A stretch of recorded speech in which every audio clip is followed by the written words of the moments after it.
So what if one of the biggest, most intense debates in all of theology, I'm talking about eternal punishment versus universal salvation, what if that whole thing boils down to a simple, single mistranslation? It's a pretty wild idea, but it's a fascinating story about how one little Greek word could have totally reshaped our understanding of time, God, and everything. See, on the one hand, you have these passages that talk about this incredible universal reconciliation, a time when everything is brought back into harmony. But then on the other hand, you've got these really severe warnings about an everlasting punishment. They just can't both be true in the way we usually think about them, right? It feels like one of them has to be wrong. So yeah, how do you make that work? How can everything be reconciled if some kind of punishment is literally endless? It's a paradox, and it has had people scratching their heads for centuries. But here's a really interesting thought. What if the contradiction isn't in the original ideas at all, but just in how we've translated the words? And this is exactly where the source material we're looking at today makes a really bold claim. It says this whole conflict, this giant theological knot, can be completely untied if we just fix one faulty translation. The key, it argues, has been hiding in plain sight this whole time, inside a single Greek word. Okay, let's meet our prime suspect, the Greek word Aion, and its adjective form Aionios. Now, in pretty much any Bible you pick up, these words get translated as forever, eternal, or everlasting. They're the absolute bedrock for the idea of endless time. But is that what they actually meant to the people who wrote them? All right, this right here is clue number one. Just look at how inconsistent this is. Translators have used all these different English words for the same Greek word.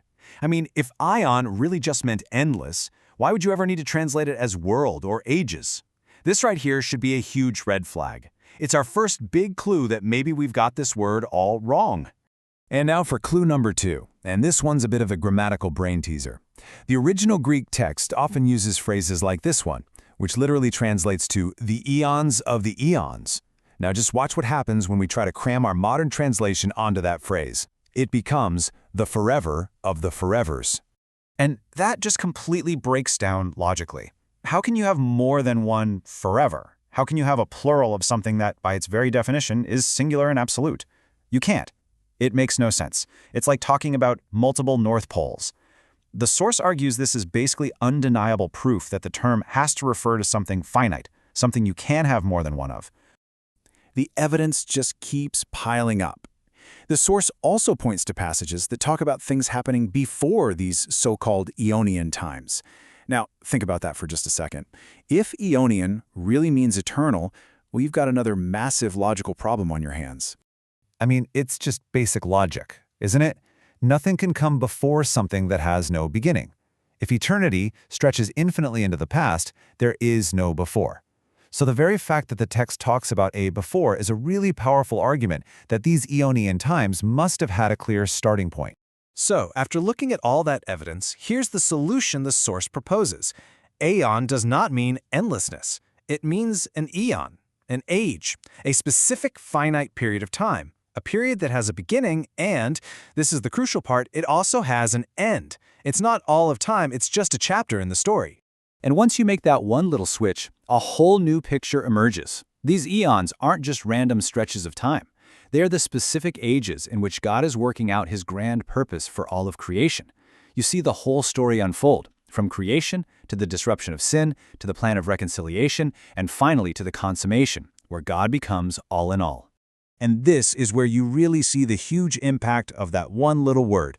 Eternal punishment becomes Eonian punishment. And according to the source, this completely transforms the idea from endless, hopeless torment into a corrective judgment that is limited to a specific age, a judgment that actually has a purpose within God's bigger plan. And just like that, the contradiction we started with, it just dissolves.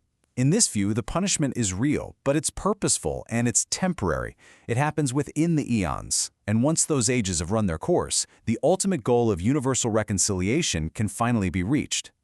The two ideas aren't in conflict anymore. They're just two different parts of the same epic timeline. It really leaves you with a pretty powerful thought, doesn't it? An entire system of belief, doctrines that have shaped cultures and civilizations could all be resting on how a few translators decided to render a single Greek word centuries ago. It makes you wonder, what else do we believe just because of a simple choice in translation?